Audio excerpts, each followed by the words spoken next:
the future of the office market? If the current pandemic has taught us anything, it's that more of us can work from home. And this creates an uncertainty for the office market. And this is a real challenge for the owners of offices, the landlords. How should they respond? The landlords are the investment banks, the investment funds, the property companies, the pension funds, who invest in commercial real estate to make a return, to pay our pensions, to grow our investments.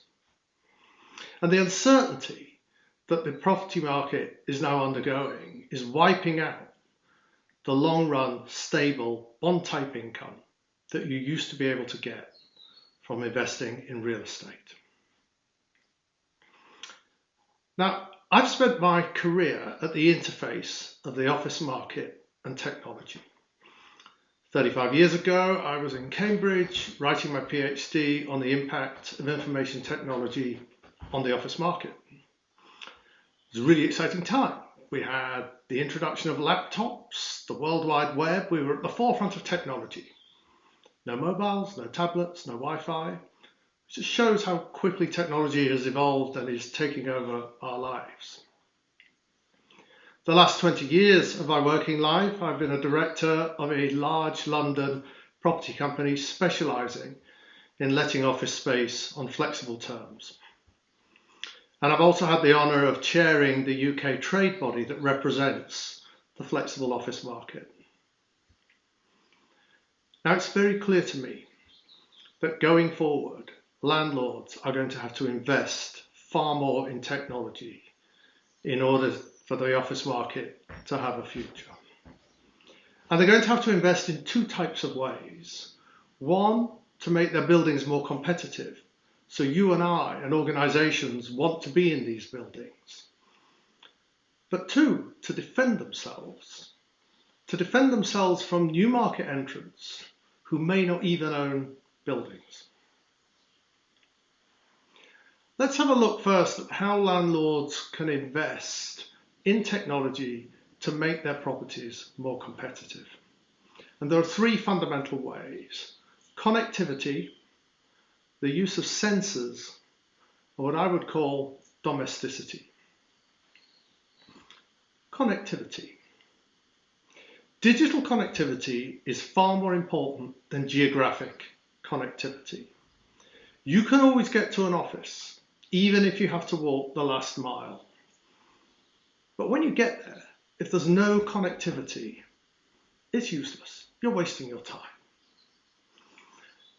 And landlords have realised this and are now having to invest in the digital platform, connectivity and services that go with them in order to ensure that anyone in their buildings has first-class business-grade connectivity. And there are really good reasons for doing this. Cyber attacks. You can build in extra layers of cyber protection. I used to know in real time how many cyber attacks our buildings were experiencing. And I used to know which customers in particular were being targeted. Also, Wi-Fi. Wi-Fi only works on a small number of frequencies. In the UK, that's 3. So if you have more than 3 frequencies or 3 Wi-Fis in a building, then they contend with each other and they knock each other out.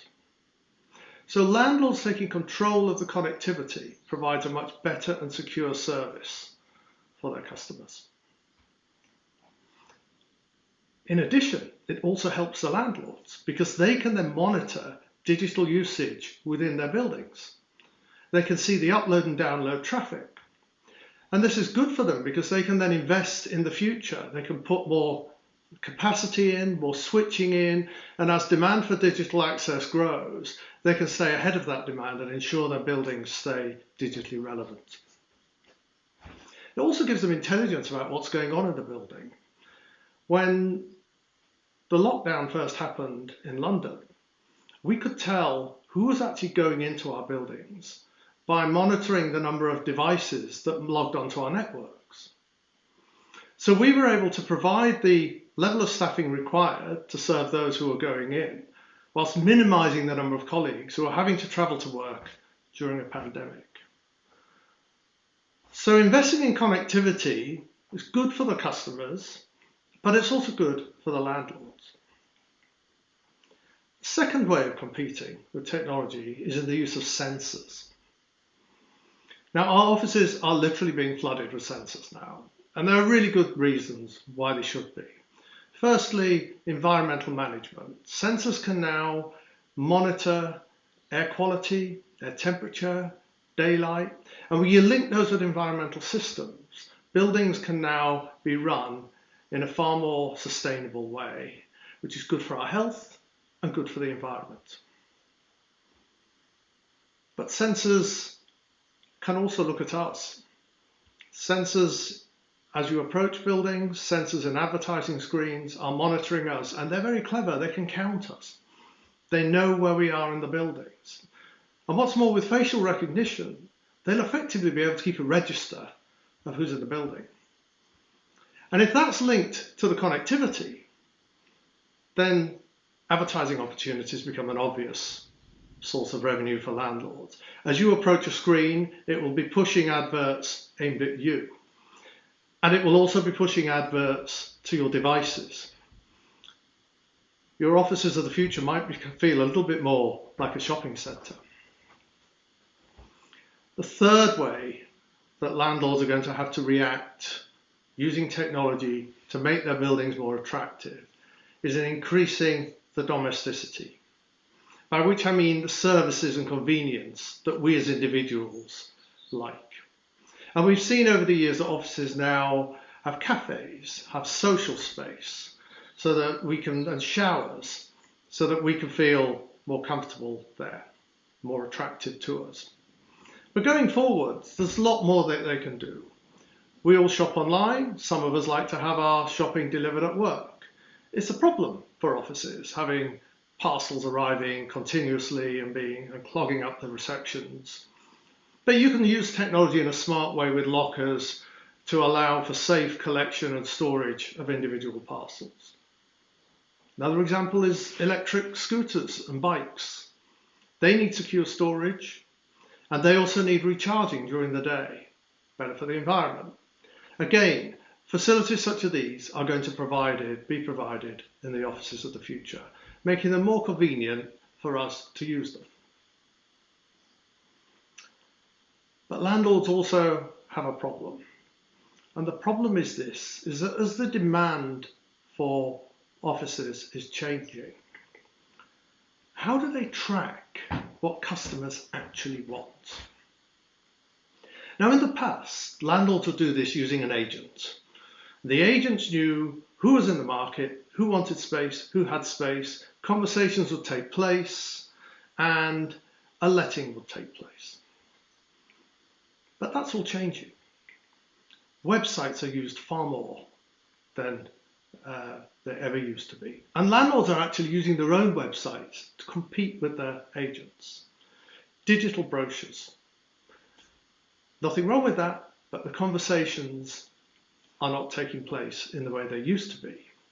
And there's a rich data on what customers really want is actually not being collected by the landlords. And so it's increasingly difficult now for landlords to understand what it is their customers want. There is, if you like, a mismatch between demand and supply. An extreme example, to try and make the point. You wake up, you're really excited, because today you're going to buy a car, a new car. And you go to the showroom, tell me about the cars. Well, I'm really sorry, but there are no cars anymore. There are supply chain problems. We can't get microchips. We can't get lithium. And so you can't have a car. But don't worry, because we've got a really good alternative. Fantastic news for you is that we can sell you a donkey. But I don't want a donkey. So I go and shop around. And it's the same story at all the other car dealerships. So I go back to my favourite dealership and I say, okay, tell me about your donkeys. Well, we've got sturdy donkeys that can carry more than one person, and we've got fast donkeys that will get you there quicker. And we've got hybrid donkeys that will do a mixture of the two. So you have to think about it, you choose the donkey that's right for you. But you're not the only one, because everyone who's trying to buy a new car is having to buy a donkey. And the market is reading donkeys instead of cars. And there's a good marketing adage. The purpose of marketing is not to persuade your customers to buy what you sell. It's to persuade your organization to sell what your customers want to buy. And I'm afraid the office market is a little bit like this at the moment. There are solutions. Technology can really help here.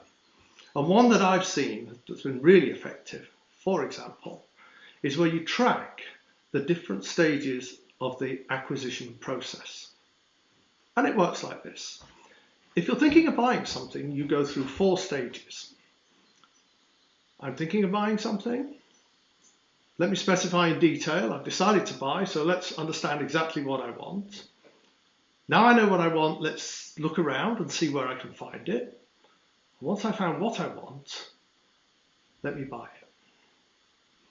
Now, if you're only recording the last stage, the item that was sold and the price, you're missing out on such deep information that could be captured in the earlier stages.